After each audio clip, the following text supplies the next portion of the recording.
That right there was all the alumni that we have in attendance. Next up, we have Virginia Benziner.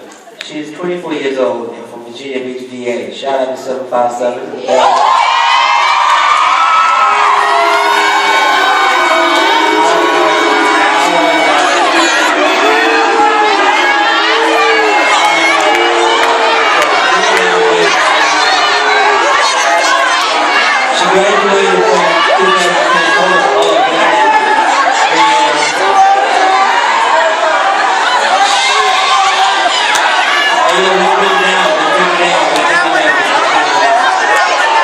She graduated from 2010 from Chowan with a bachelor's degree in biology.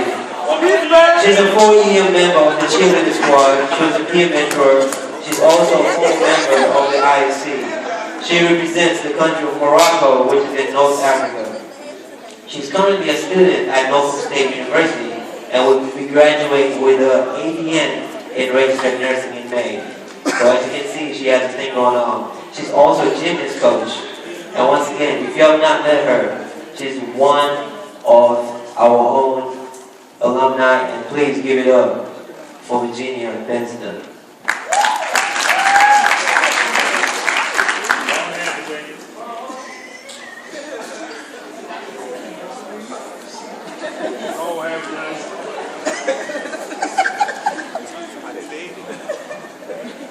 I've been told that we have Elizabeth City State University in the building. Is that so?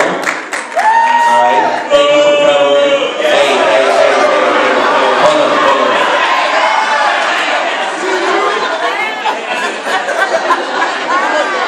Don't get mama out here.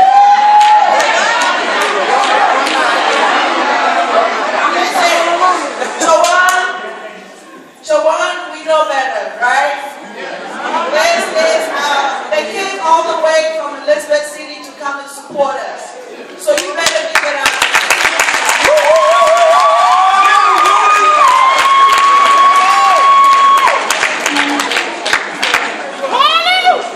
This is not time for basketball, so this is cancer awareness. The leaders this way.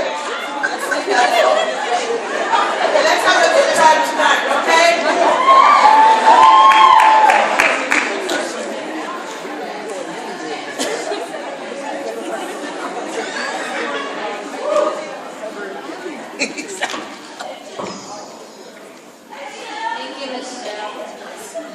Everybody. Good evening, Magenta.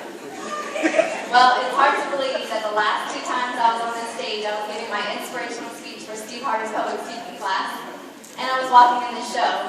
And tonight I'm here to do both of those things, so let me go ahead and knock out this speech so I can get to the fun stuff. Alright. So, if I can get my slideshow. Well, when the first slide comes up, you'll see a snapshot of my life when I was at Chowan and what I've done since then.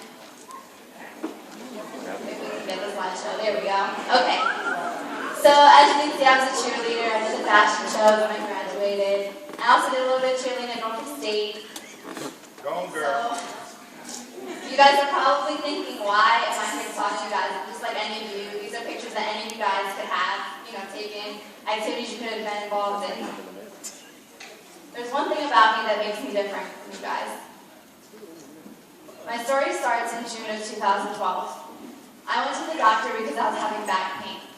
During my exam, the doctor stopped when he felt a lump on my neck. And he said, well, what is that? And I told him the same thing that all the doctors and nurses have been telling me for the past 3 years. Oh, it's just a lymph node. And he said, well, how long has it been there? I said, 3 years. He said, you never got it checked out? I said, no. Well, he sent me for an ultrasound because he was concerned. He just wanted to see, what it might be. So I go for the ultrasound. And in nursing school, they teach us something very important called therapeutic communication. And when I left from my ultrasound appointment, the ultrasound tech, she put her hand on my shoulder, she looked me in my eyes, and she said, good luck. So that's when I knew that something probably wasn't right. But then again, I might just be psyching myself out. So I got the results of my ultrasound, and they told me that I need to go see an ENT doctor, which is an ear, nose, and throat doctor. So I go to see the ENT, and they gave me the results, and he told me that they had seen a few lymph nodes that were enlarged in my neck. They had a little bit more blood flow than they should, but that there was probably nothing to worry about, and maybe we should just watch and wait for 6 months and see how things go from there. But me, I don't really like uncertainty. I like to know what's going on. So by the end of the appointment, we decided that I was going to have a fine needle biopsy, which means they're going to stick a needle into my neck and take out a piece of lymph node and see what it is. So this is what it looked like after I had my needle biopsy. When I went in, they put a sterile drape over my face, thank goodness, so I couldn't see, and they stuck needles into my neck and started trying to take pieces of the lymph node out, but they had no luck. Every time he would stick it in, he would get a bigger needle because he just couldn't get a sample. And finally, I heard him say over the sterile drape, "Do we have a core biopsy kit?" And I said, "Oh Lord, what am I in for?" So he stuck an 18 gauge, which is the biggest size needle, right into my neck. And I looked over at the ultrasound tech and I said, "That's it." I said, "I'm done, I'm not doing this anymore." So she told the doctor that I didn't want, anything else done, and I left. They told me I'd get the results within a few days. So I get a call from my ENT doctor. He said the results were in, and that I could come into his office and we could discuss them. So I thought, okay, well, everything must be okay, because if it wasn't, he would tell me over the phone. So I go in to see my ENT, and he has my pathology results. It came back inconclusive. He told me that, well, that's a good thing, because that means the cells are so spread out that there's no way it could be anything bad. If it was something like cancer, the cells would be, really clumped together, and we'd be able to get a good sample. And I said, all right, but I still want to know what it is. I'd really feel better if you just take the whole thing out, and, we can go from there.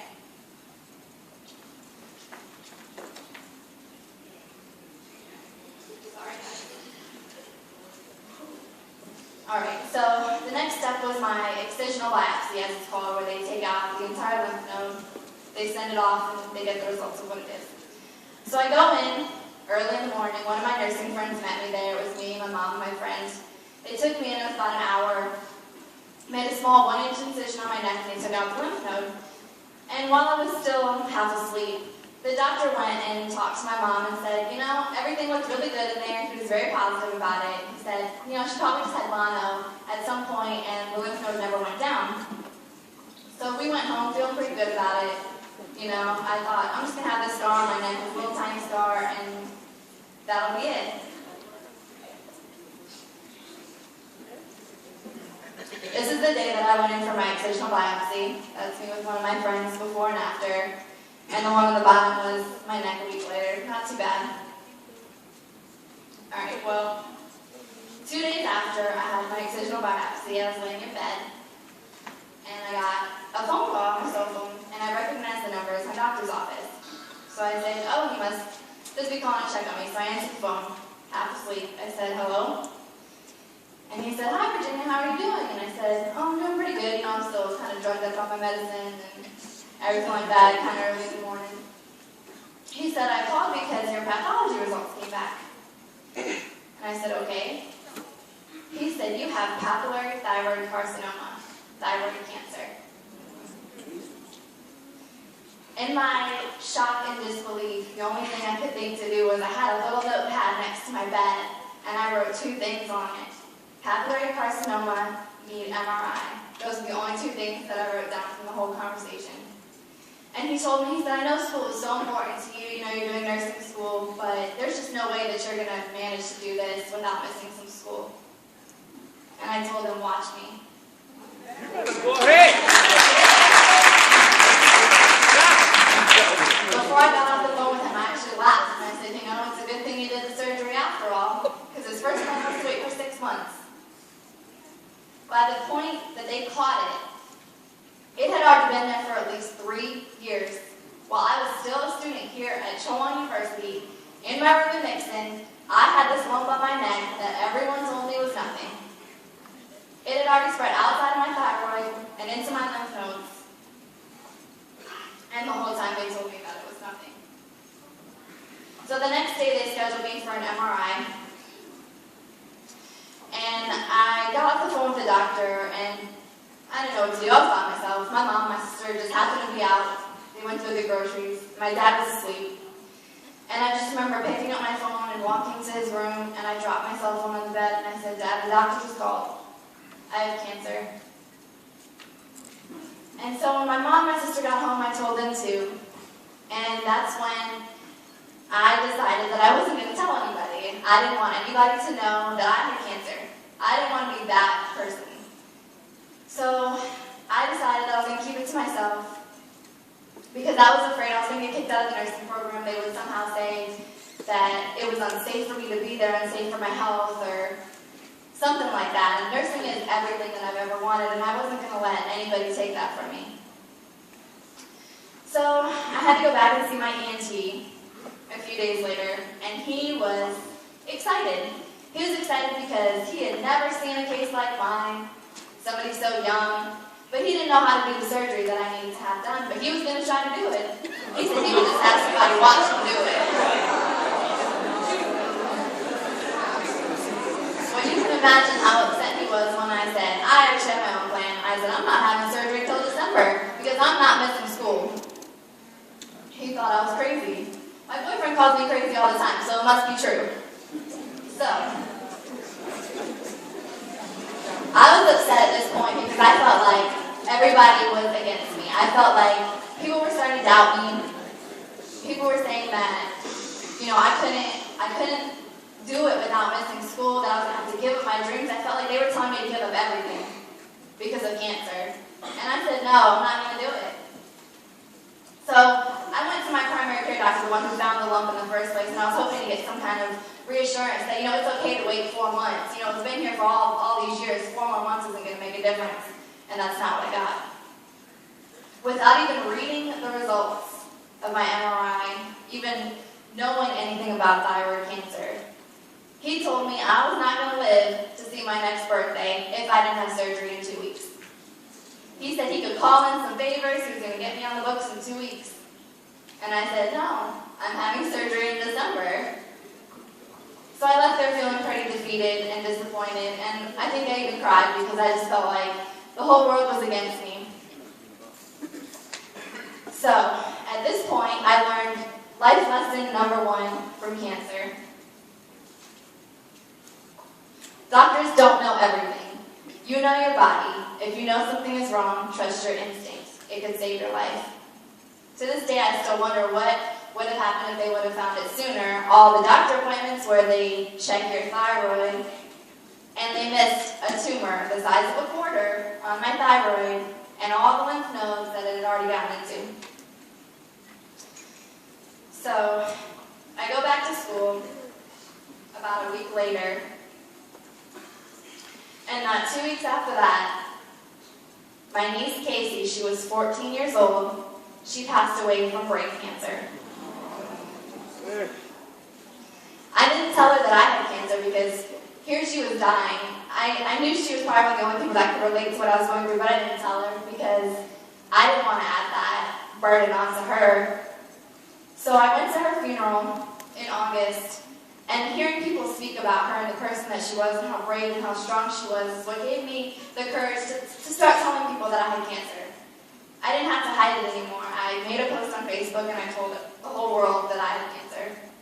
And I got so much support that I can't believe that here I was trying to hide it and not tell people about it because I felt ashamed of the fact that I had cancer. So I go back to school and I start telling my friends, just my close friends, and I got some good reactions and bad reactions. And of course, the main question was, are you going to die? And you know what I say to them? Of course, everybody dies. So, I actually lost some friends because some people did not agree with my decision to wait. And they thought I was going to die. Some people they just felt uncomfortable being around me. So I lost some friends. But what was important is that I did have some good friends that did stand by my side. September 11th came and I met with my surgeon. We found the best of the best. His name is Dr. Karakra. He's a professor at Eastern Virginia Medical School. He has 22 years of experience, and he specializes in head and neck cancer. So he was exactly what I needed. But I went to that appointment thinking that he was going to tell me the same thing everybody else had, that I could not wait 4 months, that I was crazy, and maybe even that he wouldn't do the surgery unless I agreed to do it on his terms. But I went in there, and things went really well, and we scheduled the surgery for December 6th. When October came, some of my friends at school who knew about my cancer decided they were going to do some fundraising to help cover the cost of my medical bills and my treatment that I needed. So they started selling bracelets, and we set up an online donation site, and we raised over $3,000.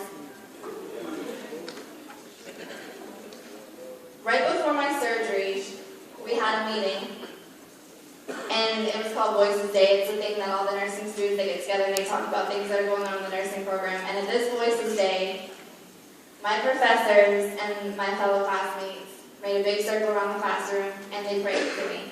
They prayed for my surgery, and they prayed that my surgeon would do a good job. And that brings me to lesson number 2 that I've learned from cancer. When times get tough, that's how you know who your true friends are.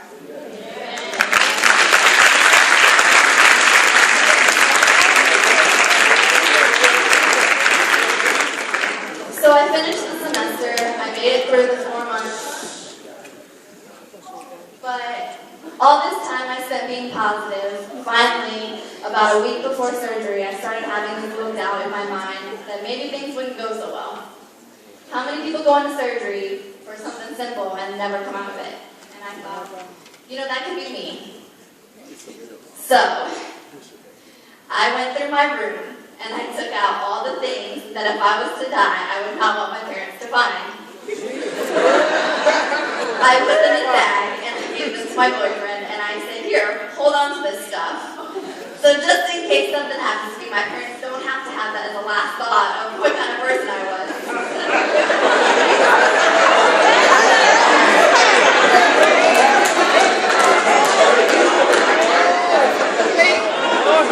I know it's fun, but it's true. So surgery day came, December 6th, finally the day that I was waiting for. I made it through these 4 long months in nursing school, and trust me, they were long.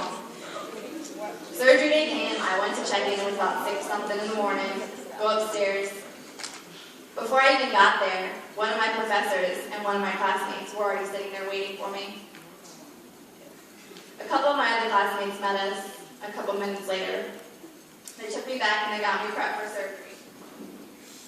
While I was in there, I was so anxious because they told me 8 o'clock I would be prepped and ready to go by 8 o'clock. Now it's 8:30 and I'm freaking out. Because I'm like, I gotta see my friends and my family before I go to surgery. They're gonna prep me and take me back and I'm not gonna get to see anybody. And when the nurse came in to do my IV, I was so anxious that I started crying. And she thought it was something she did. And I was like, no, it's just me. And so she went and asked my mom to come back there with me to make me feel better. And it did. So while I'm getting ready and they're giving me my good drugs, my friends came back and took some pictures of me. Clearly, they'd give me the drugs by this point. Off to La La Land I went. 9 hours later, I woke up in recovery. Surgery was 9 hours long. I had a drain coming out of the back of my head that was draining fluid from my incision site. And I had an incision that was 8 inches long. From the back of my ear, down to my collarbone, and across my throat. So the first thing I remember, besides telling the nurses that I needed to spit, was I was making a sign like I wanted to write. And the nurses probably thought I was crazy, and they're like, there's nothing to write. And I said, yes there is, I need to write something. And I'm like, there's nothing to write.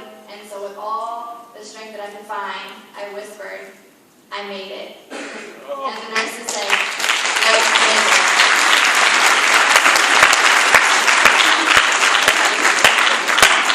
So I was in recovery for 3 hours because the nurse upstairs did not want to take reports. I was stuck down there. But the nurses were very nice and they started bringing my visitors in 3 at a time. And there were plenty of them. So, the first people, go back one slide please. if you can. That's forward. Oh wait, that's backward, sorry. I'm sorry, guys. Bear with me. Go forward one more. One more. One more. Okay, this is the first picture of me after surgery. My dad took this picture on his cell phone. Obviously that doesn't look much like me now. I was really swollen and I had that nasty incision going on, draining and whatnot. That's what my incision looked like, close up. Sorry, it's kind of graphic. And the tube coming out of the back is the drain.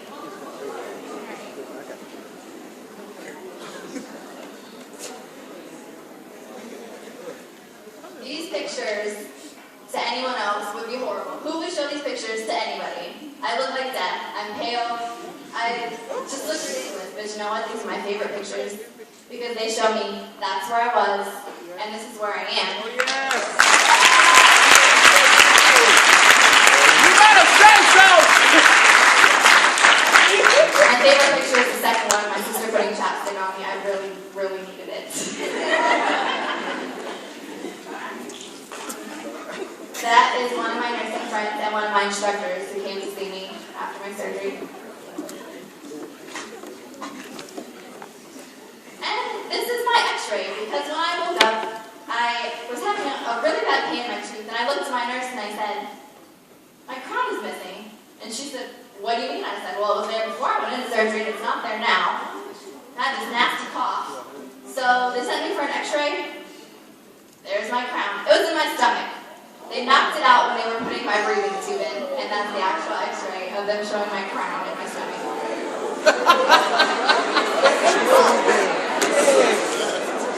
As if I wasn't going through enough already.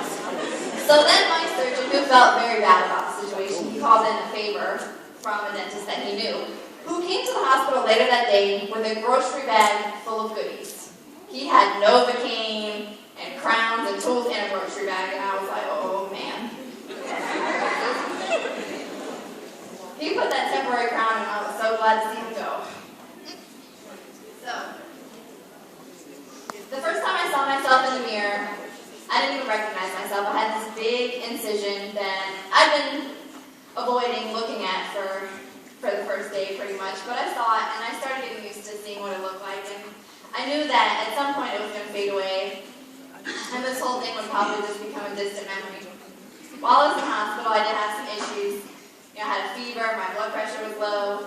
I had this rash on my face because I had an allergic reaction to the tape they used when they closed my eyes during surgery. My blood levels were all messed up. They were coming to my room every 6 hours and taking blood. I had 17 holes, I guess, from when they stuck me for blood. I couldn't swallow, and they're bringing me trays of food, and I'm just looking at them like, really, you're going to try to feed me and I can't even swallow? My doctor came in and he told me surgery went well, except for one thing. He said they could not save the nerve to my ear.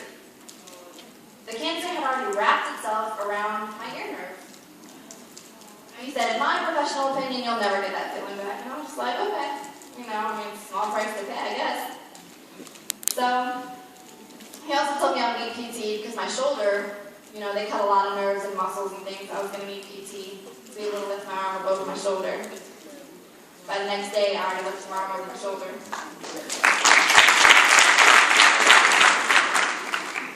Of course, while I was in the hospital, I had plenty of visitors, my nursing friends, and I think one day I had probably, 10, 15 people come by on the same day, and the nurses probably were like, who is this girl? So these are some of my friends, my true friends, that came to see me while I was there. As you can see, I'm still kind of swollen. I don't quite look the same, but I'd say I look pretty good considering that was the day after I had that major surgery. And this was my first time walking. I was so excited to get out of the bed and walk. My sister came and she took me for a walk around the hallway. 2 days later, I was going home. That's it, 2 days in the hospital. And that's me getting ready to get discharged. So the next day, my sister and my dad, they wanted to take me out in public. And I was like, okay, I was tired of being cooped up, I wanted to go out. So they took me to Target. They put me in a wheelchair, I got my drain still attached coming on the back of my head. Was looking a mess. But I went to Target. And then as they're pushing me down the aisle, all these people were staring at me. I don't know why it got to me that these people were staring at me. I should have expected it. But out of nowhere, I just started crying. And of course, my sister and my dad didn't realize it at the time because I didn't have a voice, so my cry kind of sounded like, so they didn't know what was going on. They thought I was like having breathing problems or something. So they pulled over to the chair. They pulled over to the aisle. And they looked at me and were like, what's wrong? And I was like, people are staring at me. Like, I was just so surprised that people were staring at me. And you know what my dad says with his crazy little accent? He says, it's okay. If they stare at you, I'm going to stare at the back. Okay. So here we go. We get going in the wheelchair again. And the whole way out, I was like, I'm staring at them. I'm staring at them. I'm staring at them. We got along. So the next day I go to get my drain removed. Finally, I get this drain out. That's my hole from when they took out the drain from the back of my head. And the nurse said, she said, take a deep breath. And she wrapped that thing on her hand and started pulling. And I just went like this. And she's pulling that thing out of my head. And you know what? I didn't feel a thing. I can't feel anything from here down my chest. To this day, I still can't feel it. So I'm glad I couldn't feel that thing. She was like, you poor thing. They really had that thing in there. I was like, okay. So I went home and one of my friends was over to visit. Now my voice is coming back a little bit, but I still sound kind of like a man. And she thought it was funny. So she said, Virginia, say, Luke, I am your father. And I did. And she recorded it on her phone and she kept it for future reference. These pictures are from 2 weeks and 3 weeks after my surgery. So you can see it's come a long way from 2 weeks, I'm all swollen and nasty. 3 weeks, looking pretty good. If you see it today, you probably wouldn't even notice it. That was only 2.5 months ago. So 3 weeks later, I was back in school. I had a month off. That was it. And I knew I had that 1 month to get myself together and get back to school because I had one more semester of nursing to do, and I was going to do it. So I go back to school, and I had an appointment with my surgeon about a week after I went back to school to get my results from the pathology of the surgery. We knew it was cancer, but we needed to see how bad it was. So he sat down next to me, showed me the report, and he said, the tumor on your thyroid was a stage 3. He said he took out 25 lymph nodes, and out of the 25, 7 of them had cancer. So he presented my case in front of the tumor board, and they decided that I was going to need 150 micrograms of radioactive iodine. That is what I'm going to be doing on this Friday. I'll be radioactive. So I went back to work. I work as a gymnastics coach, and you know kids, they just say things. My favorite one is, Coach Virginia, did they cut your head off and sew it back on? What do you say to that? I mean, it's like, what? I've been asked all kinds of things, but I don't mind when the kids ask because they're just curious. But they're very concerned about me. They ask me if they take baths to find your neck or germs or whatever. Well, lesson number 3 I have for you. No matter what happens, always stay positive. Go back 1 slide, please. Okay. So, this is probably the biggest point that I came here to make. So many times since I was diagnosed, I was doubted. I was told I made the wrong decision. I was even told I wouldn't live to see my next birthday. But I refused to let the negativity influence. I surrounded myself with positive people, and I did my best to keep my thoughts positive. I never once said, why me? Instead I said, why not me? They say God gives the toughest battles to his strongest soldiers. You better say so.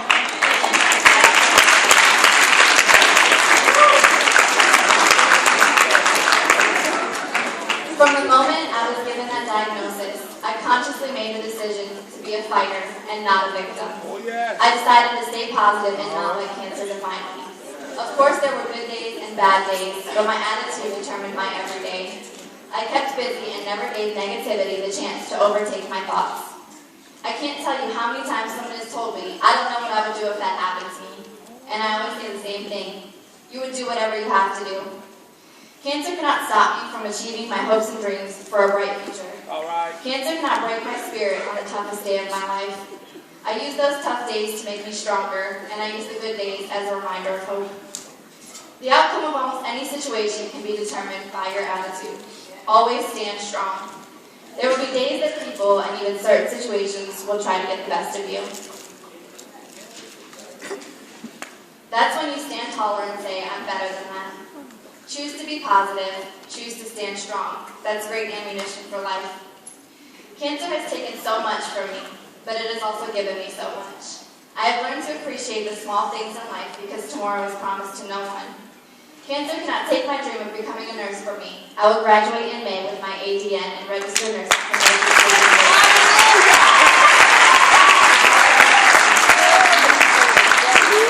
I will continue to live my life with the same passion and drive and never give up on my dreams. Glory to God. They told me I couldn't do it, and I did it. I made it, and I will continue to make it. I encourage all of you to see yourself in my story. Remember the obstacles you have overcome, as well as the ones in front of you now. Know that you too will make it, because where there is a will, there is a way. And I only find it appropriate to end with a quote from my battle song, The Fighter by Gym Class Heroes. Give me scars, give me pain, then they'll say to me, there goes a fighter. Oh, yes!